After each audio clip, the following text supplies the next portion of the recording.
go. Asteroid of fear.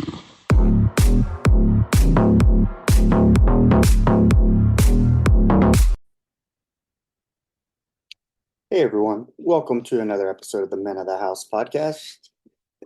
And this is going to be one of the installments of my journey.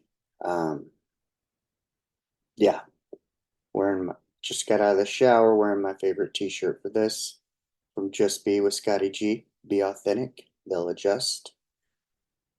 I'm going to try to remember those words as I display some authenticity, some truthfulness, some honesty in this discussion. This has been a piece of my journey, my story that has probably plagued me for 30 years. And I think it's time to get it out. You know, I think in AA or something, they say, like, you're only as sick as your secrets. And while this is not a 100% secret, some people know, some people don't. But it's part of my journey, part of my transformation. And so I'm going to do my best to get it out without cringing. Because it's definitely a part of my life that I'm either embarrassed or ashamed by, probably more ashamed. Did some things that were very out of alignment for me, and subsequently felt I could never be forgiven for what I'd done. And this kind of eroded my self-worth, and it's taken me a long time to get that back by understanding I'm a person who made mistakes and have sought forgiveness. But just because I made mistakes, it doesn't mean I'm a bad person. I made a mistake. Simple as that.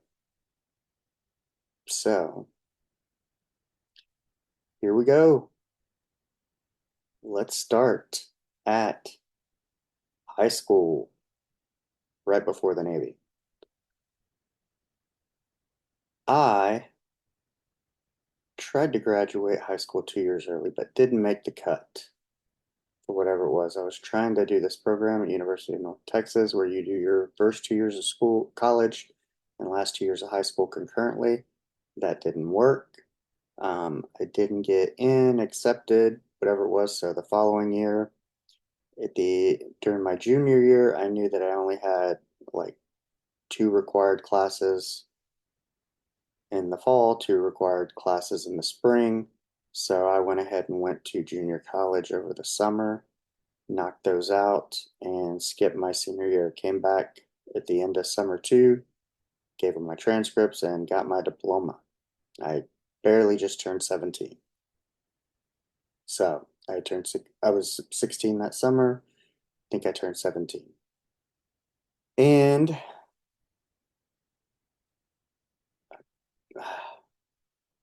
I don't know if it was a good idea or not, but my dad, my parents were my dad more so than my mom. My mom wanted me to stay in town, local. She didn't want me going away. All I wanted to do was go away. My dad, he was hell bent on me going to college because he had worked construction, fell off a third-story scaffold and fucked up his back, and used to tell me, son, your body's going to give out before your brain, so you need to go to school. Well, being from a small town, graduating a year early, it may come as no surprise that I didn't want to go to school. I did not like school. I wanted to explore the big bad world, Mind you, this is 93, way pre-internet. All there was books and movies about the stuff I wanted to do, which was join the military. But, I was 17, I could not sign, and therefore my next option, which was kind of close to military and satisfied my parents' college desire, or my dad's. And I enrolled a semester at Texas A&M. I was in the Corps of Cadets, Gladiator G, gallant, bold, and free. I don't know the rest of the little chant, but yeah, I want to talk about a miserable experience. Go to Texas A&M Corps Cadets. And probably the thing I didn't like about it more so was, I mean, I graduated a year early. I can remember like an upperclassman coming in, like, why aren't you studying? Because I was like shining boots or some shit. I don't know. I'm like, I'm done. He's like, you're done when I say you're done. Like, it's mandatory study, like 7 to 10, or I don't know what it was. And it's like, look, I'm the one who graduated a year early. I think I know when I'm done studying. So yeah. And I don't know if I've mentioned, but my mouth has probably gotten me in trouble everywhere I've been because, yeah, I'm not just going to do what you tell me to do because you're older, because you have a different degree, because you met some sort of milestone marker, blah, blah, blah, if it's a dumb fucking idea. Or if I think it's dumb or irrelevant. Um, yeah. So yeah, I get in trouble often, I think, because of my mouth. Any hoodles? I did that first semester and then I dropped that and joined the Navy delayed entry program. But my parents still kind of wanted me to go to school. And I've always been interested in music, recording, obviously. Here I am podcasting. But my cousin, who ended up on the same boat as me in the Navy, he was going to the Art Institute of Dallas studying music and video production. And I was like, my parents were like, well, go check it out because they really didn't want me to join the Navy, I think. And we'll get to that. And so I did that and it was okay. But then the Navy day came or was approaching and I was forced with this choice like I could drop the delayed entry program and not go, or I could go. I could have stayed in music and video production, tried my hand at that, and but I was at this crossroads of like, you already signed up. This is your chance to go to do the things you want to do that you've thought about for a long time. Now, I wanted to go in the military. I wanted to see the world. I wanted to get out of the small town I was in.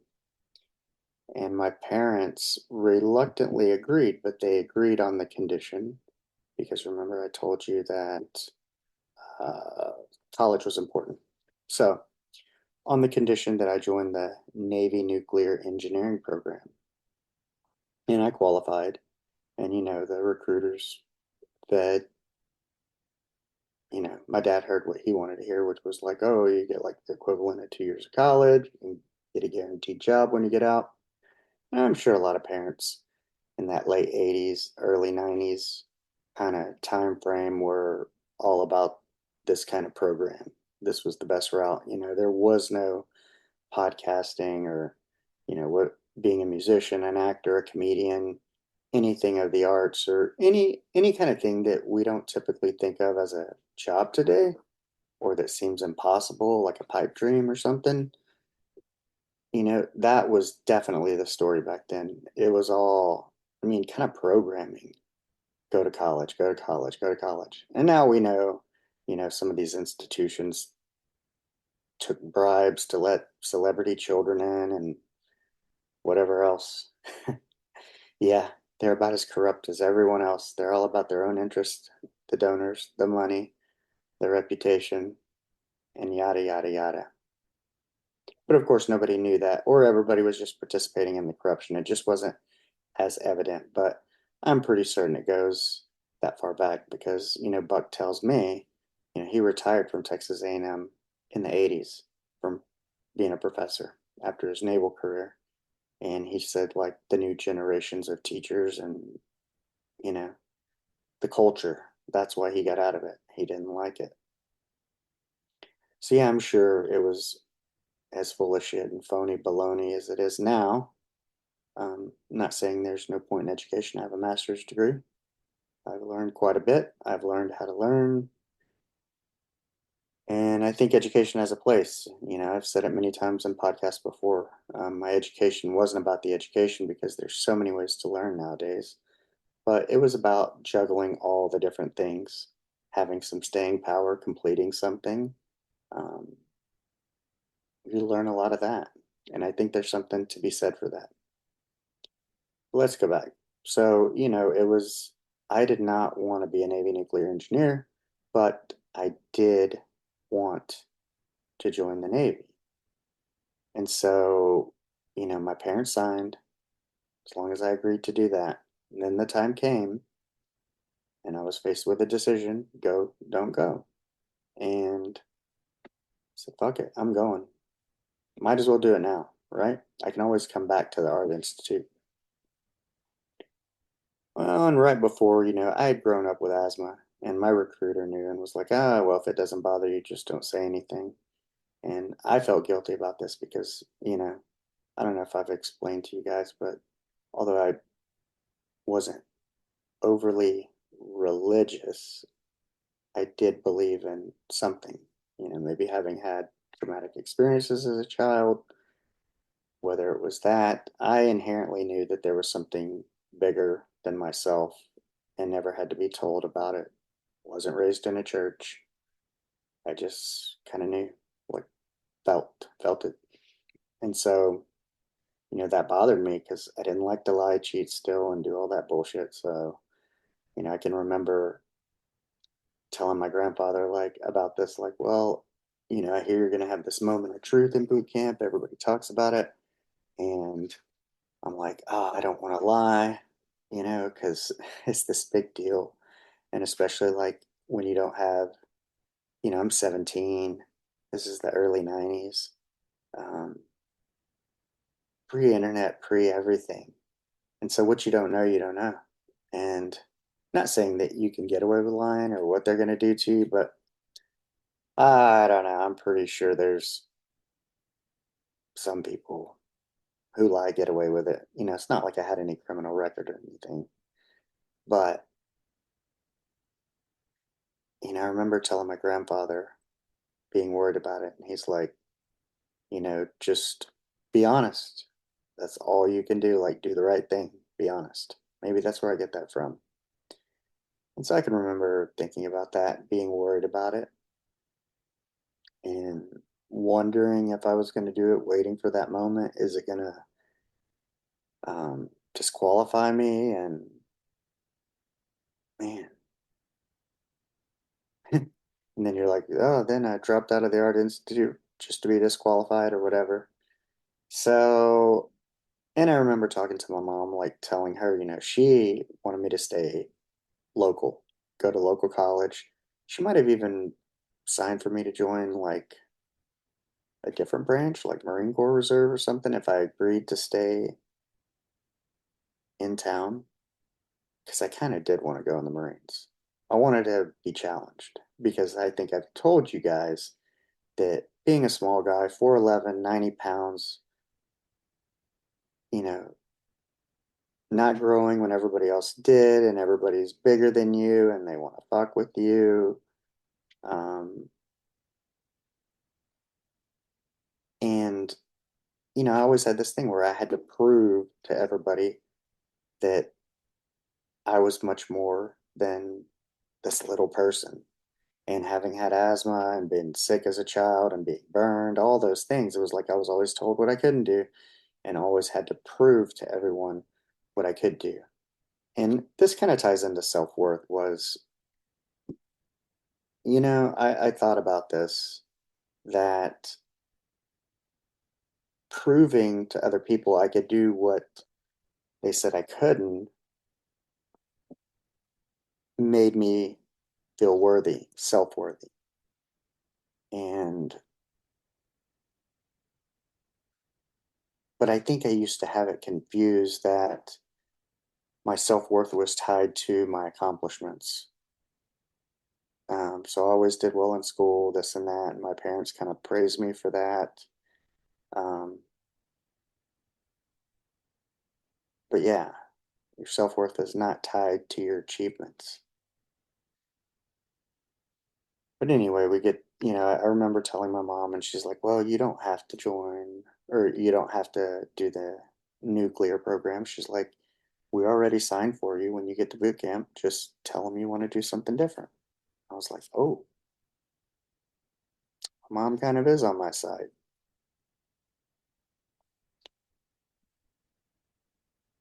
And so I don't know where in the process this all came to be, but which one came first. But we shipped off. I was on the buddy program with someone, and we left together. Then I don't know what happened somewhere. We ended up in different companies. He ended up like 2 or 3 days behind me, although we graduated at the same time. But one of maybe his paperwork got misplaced and he ended up in a different company. And they told me, well, you joined the buddy program. Like, if you want to be with your buddy, like, you got to switch companies. And I'm like, man, I've already been with these dudes for like 3 days and already kind of, well, I don't know about settled in, but you know, you've already gone through this bullshit. Like, I didn't want to do it again. Um, so yeah, issue one. And then the moment of truth comes and they're like, if you want to tell anything that you didn't disclose, this is your time. And I remember telling somebody, I didn't know what he was at the time. Now I realize he's probably a chief or something. He's like, uh, I said, oh, I didn't disclose that I had asthma. And he's like, and this is probably a couple days in, and you're sleep deprived. They've changed everything. Everybody's yelling at you. You're in there with 80 strangers or more, all kinds of stuff, you know, bathrooms with no doors, taking a shit out in the open. Um, and he's like, well, I don't know what he told me. Basically, like accusing me of I just didn't like it and I'm trying to get out. Um, Stop whining, get the fuck back in line. You're not going anywhere. Oh, so I told them, and they literally just disregarded it. So I was like, okay, hey, I was honest. I did my part. Um, so I could feel good about that, about not lying. But yeah, that's the military for you. Um, so yeah, we had the mix up of papers. No, I didn't want to change companies and get back in line. You're just trying to get out of here. Then, oh, I wanted to switch jobs. It's like, no fucking way. We got you on the hook for 6 years. It's like, but you can have your bonus back or whatever they fucking give you. I don't know what it was, but it's like, come on. I'm like, I want to do something else. And they're like, no, no fucking way. And that's kind of when things change because I got through the whole moment of truth thing. And I'm like, man, if I change my job, this is going to be the best. And then they didn't let me. Now, all of a sudden, I'm stuck, committed in a situation on a path to do something I have no interest in doing. And I've come to realize like boot camp wasn't really that tough. I mean, partially, there were some things that were tough about it. Um, but I think it's like the lack of sleep. I always tell people the inability to sleep and being tired all the time will make you almost say fuck anything. I don't need this bullshit no matter what it is. I don't care if it's your wife, your girlfriend, something. Like when you're just tired and you've been yelled at all day, you just don't want to fucking hear anything. It's like I do not need this bullshit. And I would say that that probably makes a lot of people want to quit. But I come to realize, hey, it's it's because I was stuck. I didn't want to go to college, and now I'm about to have to do all this school to do a job I don't even want to do. A nuclear engineer. I was more interested in like, I grew up reading Force Recon books, Navy SEAL books, all that kind of stuff. Grew up in the woods, got my first gun at 9, playing army, uh, throwing eggs at each other because paintball was relatively new back then, or we put duct tape on our backs and you have to kind of hand-to-hand combat, rip the other person's duct tape off their back. Um, but yeah, it's taken me some time to understand this, but that's what it was. I was in this career path, about to have to face all this school that I did not want to do. Well, they made me a squad leader, did that. We graduated. Our company was the number one in our classes of whatever, number one company. All the people who graduated won the DC Olympics. Um, it was all right, wasn't too bad. I thought the tear gas would bug me out because growing up with asthma, I was like, oh shit, what if I have an asthma attack? But the weirdest thing was it impacted me less than it did everyone else. But the hard part for me was running. Having grown up with asthma, I was never a big runner. And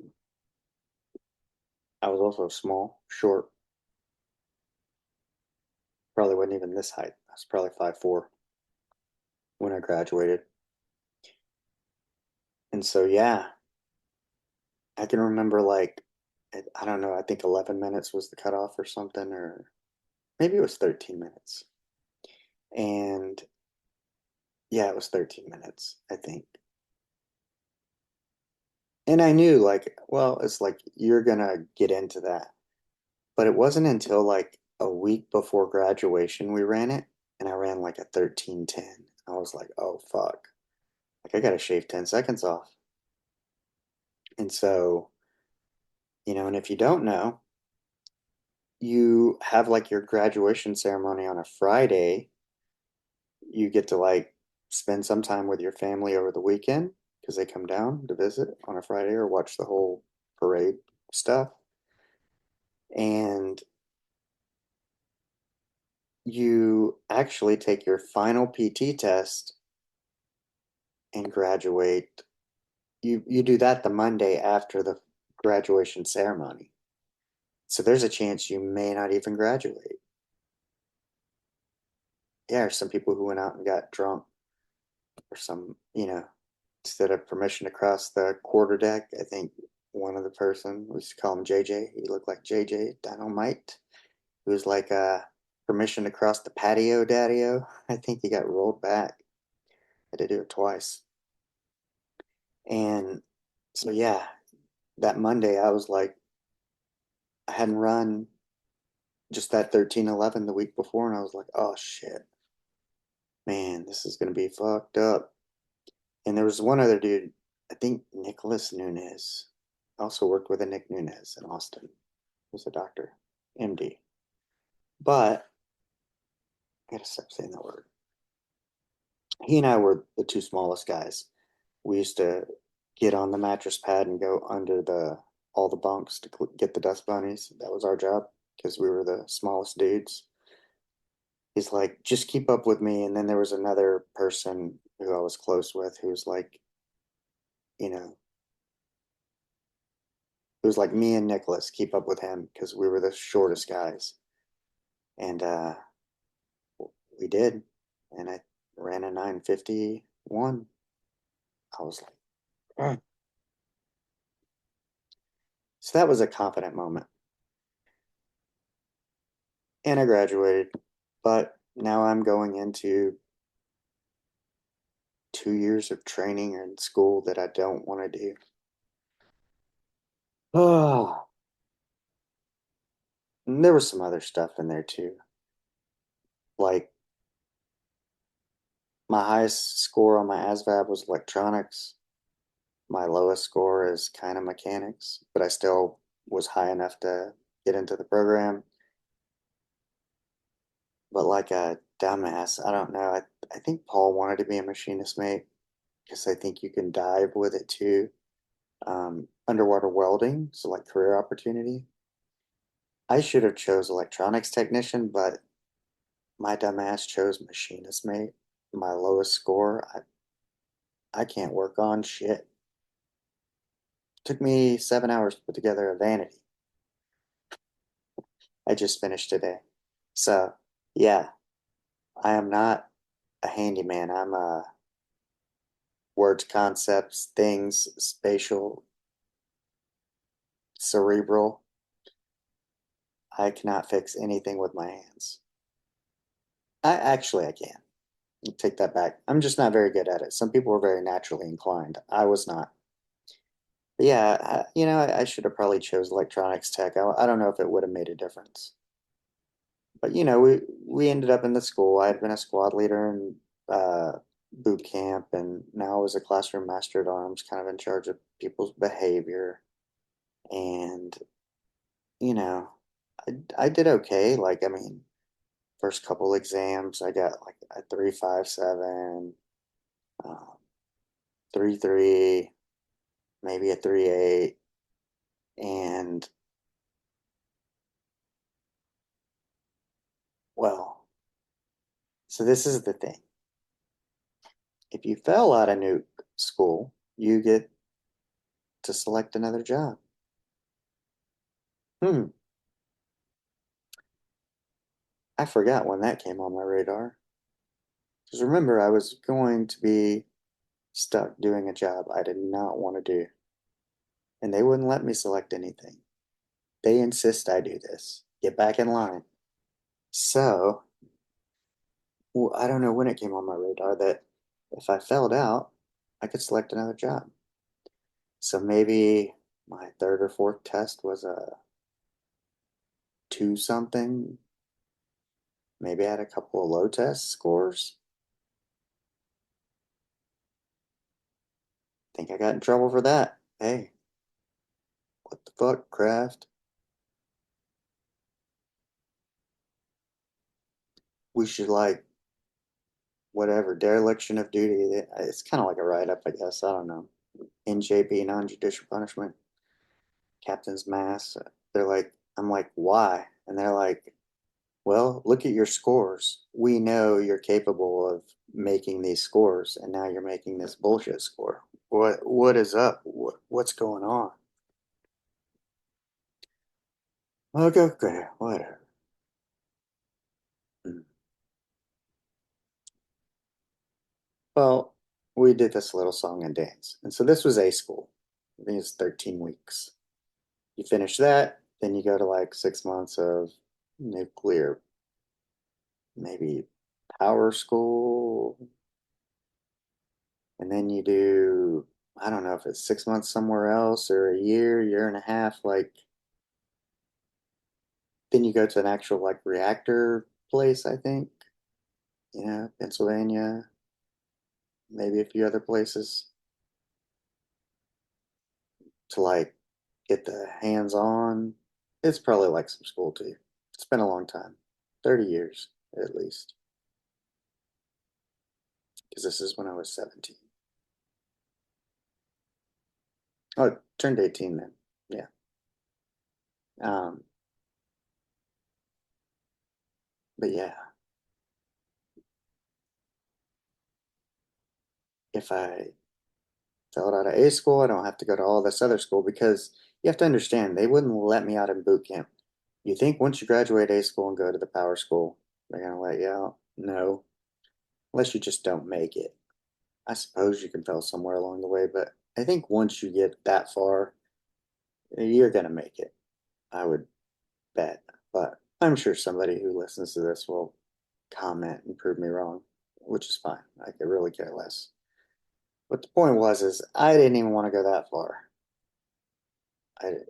Because then actually, yeah, you end up, if you fell out, then you're gonna end up like some fucking knuckle dragging machinist mate, like on the regular, not even a nuclear one, and you're gonna be covered in fucking grease in the fleet. And I was like, absolutely not. No fucking way. Yeah, this is an explicit episode. Uh,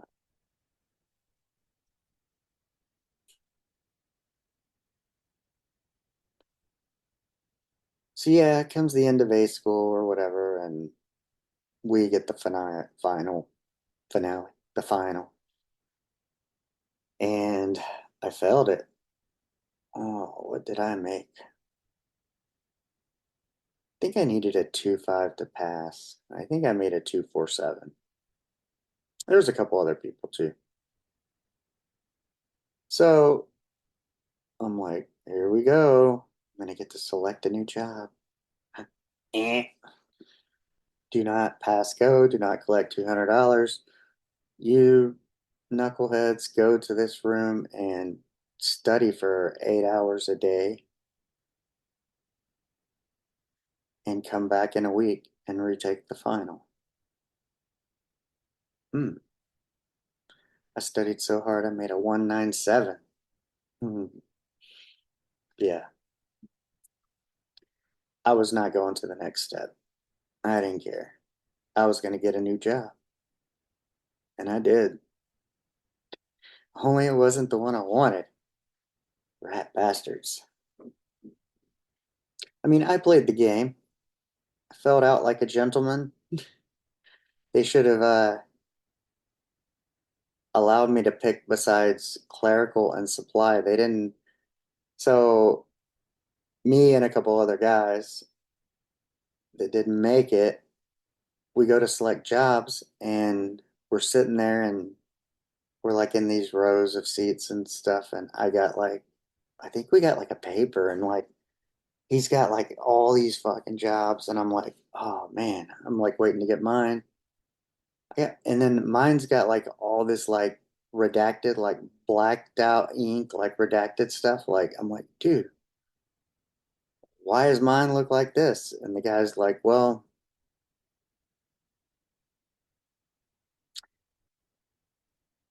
because they knew I could do it and I didn't do it, they would not allow me to select any mechanical, electronical, any jobs other than clerical or, yeah, admin, clerical, supply, stuff like that. I would have even settled for a hospital corpsman because then you could have went out with the Marines, been a field corpsman. And maybe corpsman was on there, but maybe it was overly full during those years in the 90s. So I forget the choices I put down, and I ended up being a yeoman, which is an admin clerk, which wasn't bad. I went to Meridian, Mississippi, went to YNA school, graduated second in my class with one hand tied behind my back like it was nothing. Um,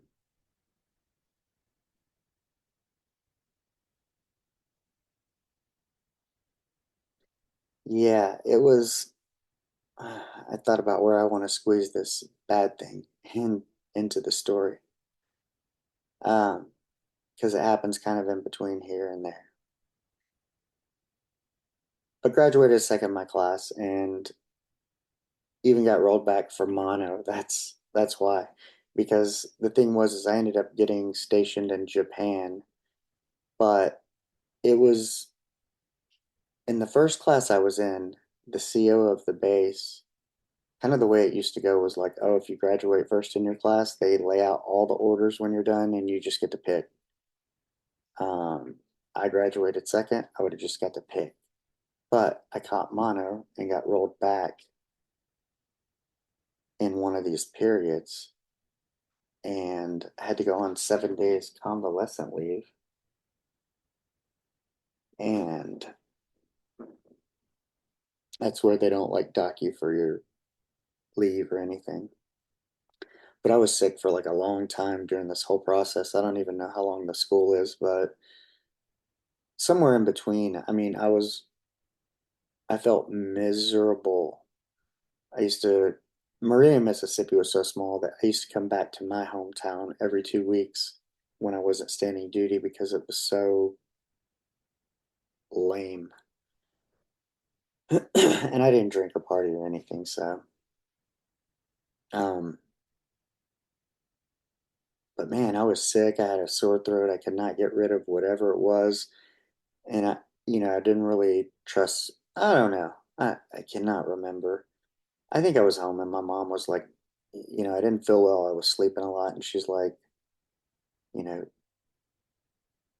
stay an extra day. Or maybe I saw like my old pediatrician or something. And he gave me a shot of penicillin because I felt like I'd been sick for weeks, 2 weeks at least, 3 weeks, probably 2 weeks. And nothing had helped. And then they gave me the shot, and that didn't help. And so I was like PTing every day, and I mean it was kind of during the winter time. It sucked. Man, my throat hurt so bad. There was nothing you could do for it. But I ended up going to sick call one day, and there was this reservist physician doing his reserve time, and I told him this whole story and how I'd got been sick for 2 weeks, then got the shot, and still sick for 2 weeks, and he's like, did anybody ever test you for mono? And the reason, the school is shorter, but you're waiting for class ups. So you do all this kind of bullshit work around the base all the time. Um, and anyway, I ended up having mono. Yeah. And he's the one that sent me on convalescent leave. But there was just nothing you could do for it. But speaking of the bullshit work, um, a lot of people had to work in the schools and they said it was kind of shitty because it's like you're not really a student, you're kind of a student, but you haven't even classed up, so nobody knows you, nobody knows anything about you. And so I think the instructors kind of treat you like you're still coming straight from boot camp because a lot of people were.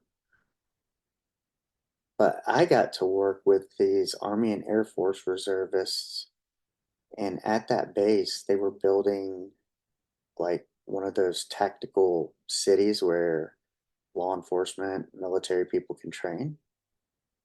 And they were Masons. And we used to go out there and we would do all the grunt work. But it was rough. It was cold, and you're like wheeling cement and bricks and all kinds of stuff through mud, pulling them up. But, the cool thing was, and you got dirty. But the cool thing is that they were very chill. Like they picked us up in the morning, we rode in like the back of a truck, and you could dip out there. I tried that. Wasn't very good at it. Didn't like it. Kind of made me nauseated. But it's like you're just, I don't know. You're out there being a young man, I guess. I don't know. Trying to pass the time away. But it was kind of cool because at the end of that, we all got like letters of accommodation and we got to go to the reveal, or kind of like where the governor and other people, big people from around the city and state come and welcome that. And so that was kind of cool.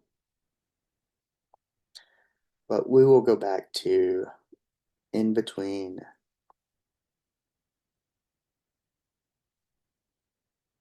A school and the new A school. All right, here we go. I've been thinking about this for weeks as I've thought about telling the story, but it's time to get it out. During this time frame, this is where I had an affair with someone who was married, and yeah. So remember, I told you, that it bothered me that I was withholding the truth at the moment of truth. And so, kind of this happening, it was like that person pursued me, and terrible judgment, terrible character, failure.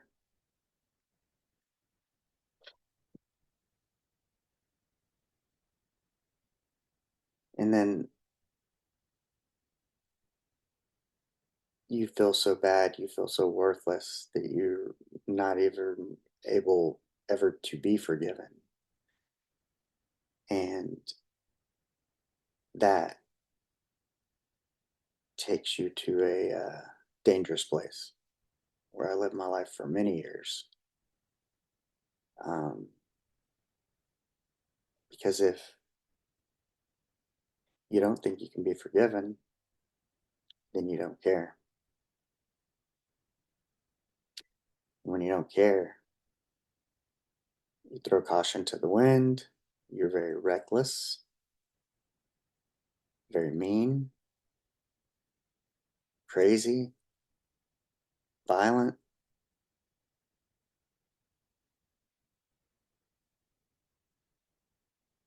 Yeah, every man, the feeling I have just thinking about that person.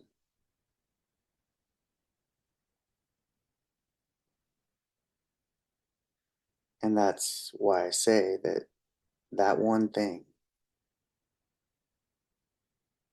eroded my self worth, followed me around for such a long time,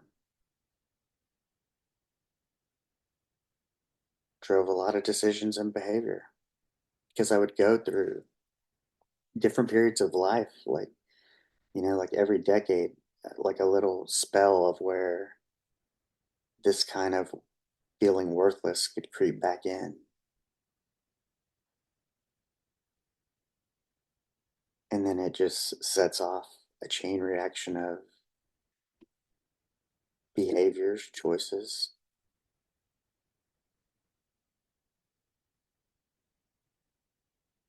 But by the grace of God,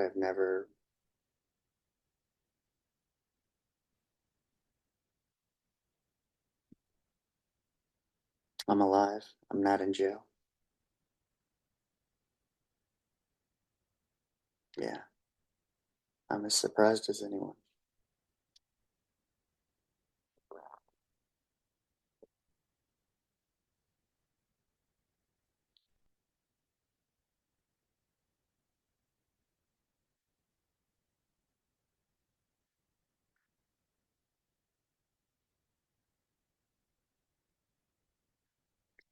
All right, I'll take it back. So now that you know that, as I begin to tell more of the story, you can probably see where some of this lack comes in, this lack of self worth, self love, just destroying yourself. Well, when I had gotten the mono, I don't think it was from the married woman I slept with. Um,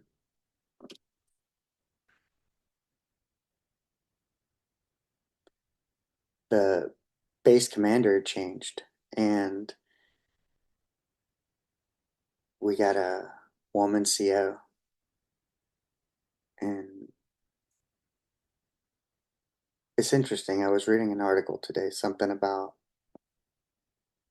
men and women, like differences in like professors, like when taking votes of men will sometimes make, I guess, think kind of one way about like if you ask them about a choice, maybe more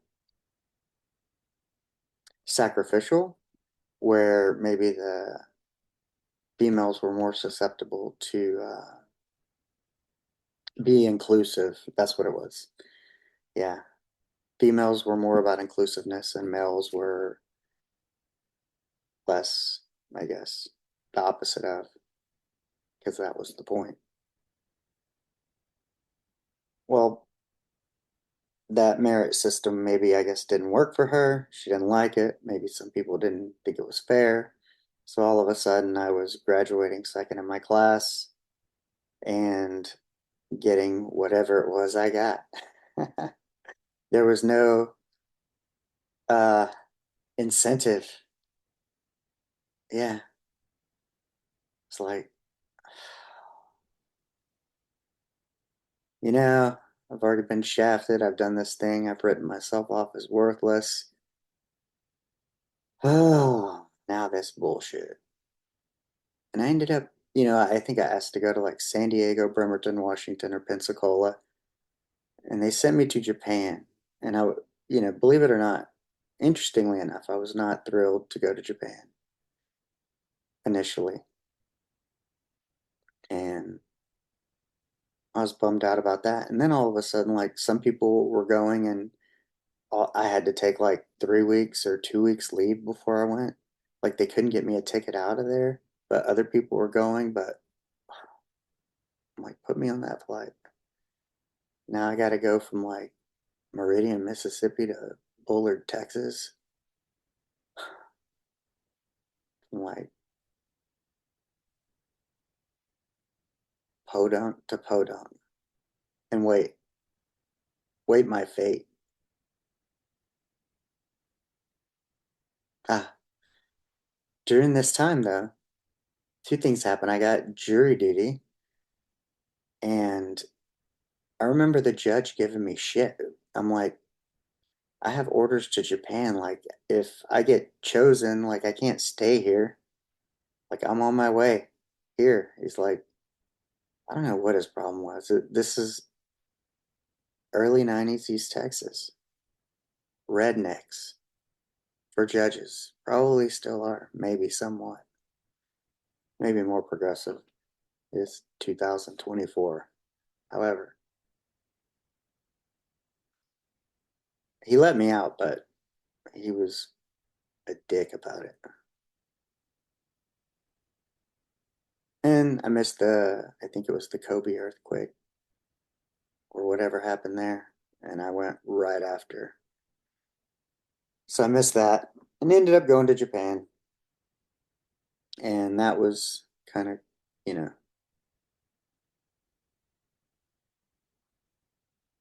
it was fun. I ended up enjoying it because I was kind of, now I'd graduated, I'd accepted all this stuff of, you know, gotten away from all this negativity that had kind of happened from VA school to not getting any good schools to not getting anything based on merit to making that terrible mistake of adultery.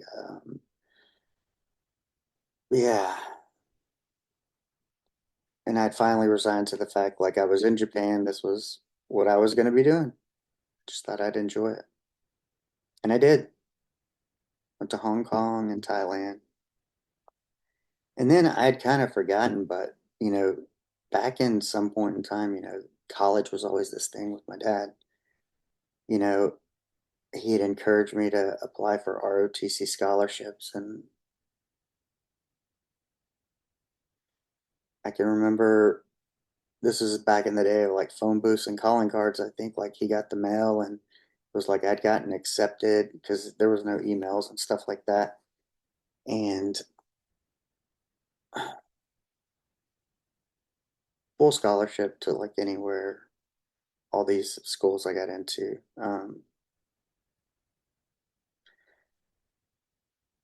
Because I think at that point, maybe somewhere in there, I don't know. I think this was maybe during the nuke power time that I had applied to these. I don't know where they came from. Or maybe I don't know. Maybe I didn't want to, I don't know. I don't know. I had to be looking for something or trying to please my parents. But the college thing has to be. But I was finally kind of like happy and enjoying life and everything.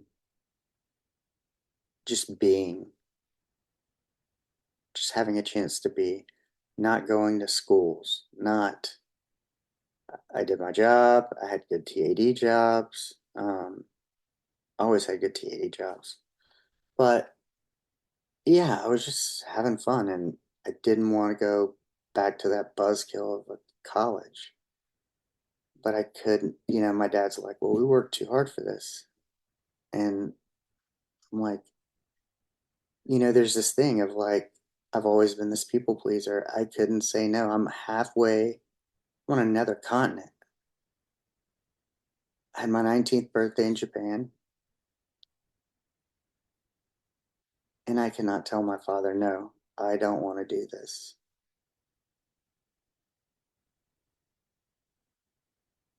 I remember, and then I got like accelerated advanced promotion within arriving to my command and so long. Um, for graduating second in my class in A school.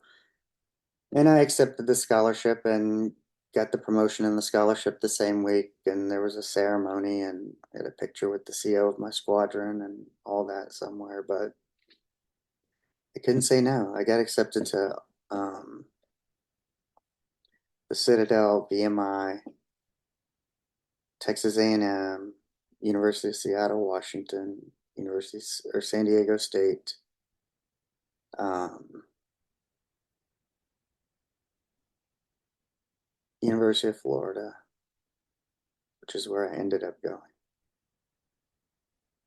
Because we had just gotten an officer in my squadron from the Citadel, and I was like, nah, I've already done all this. Like, I'm just enjoying being. I didn't want to go back to A&M. I got, yeah, accepted to A&M. I should have went to San Diego State. I I have mm, A school for the Navy nuclear power. I'm like, what affiliation did I fucking have with Florida? Duh, dumb shit. You went to boot camp there and did A school there. Duh. Why did you choose University of Florida? Idiot. My E6 was like, he goes, you shouldn't take it. He's like, your officer career is going to last, you know, not be very long. It's going to be shorter than your enlisted career if you take this. He was right. Maybe we'll talk about that part, the college years.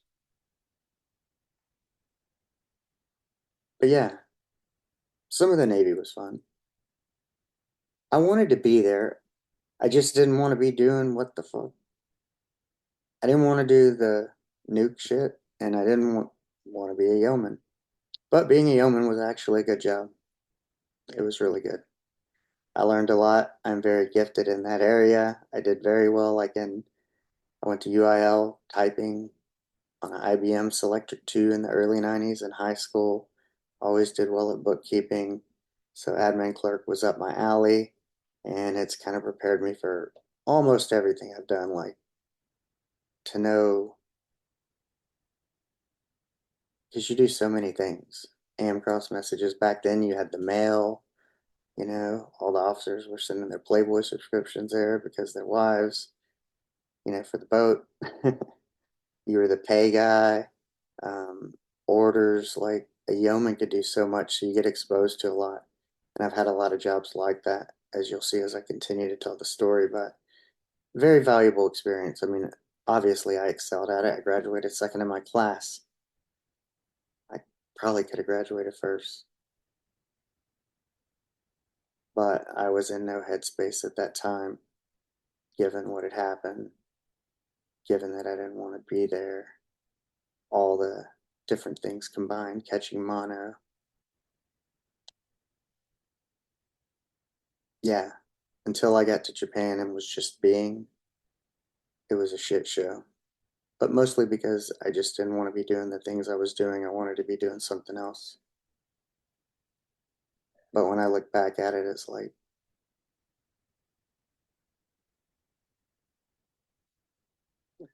it taught me a lot. And I enjoyed it, even though I was fighting it for a while. But I don't know that I was fighting it more than I was fighting myself because I had just stepped so far out of line with who I was. And so I think it was more of a spiritual battle than it was anything. That's what I was fighting with myself.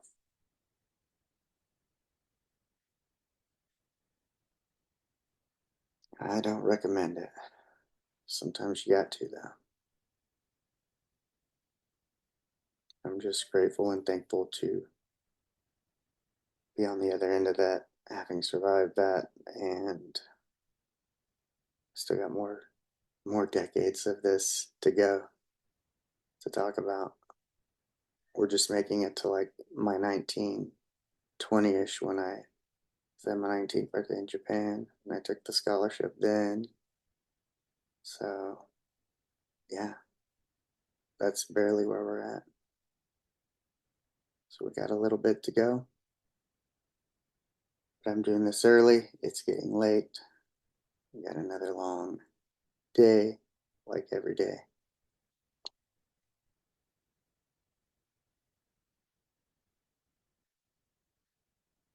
Rinse, repeat. Keep checking off the habits. I'll keep telling my story, bringing you the Caregiving Chronicles, working on your peakperformancepartner.com. Be your partner in purpose, accountability, and peak performance. So that'll be coming 2025. I'm working on the website now and the slogan. All right. I will see you guys on Saturday.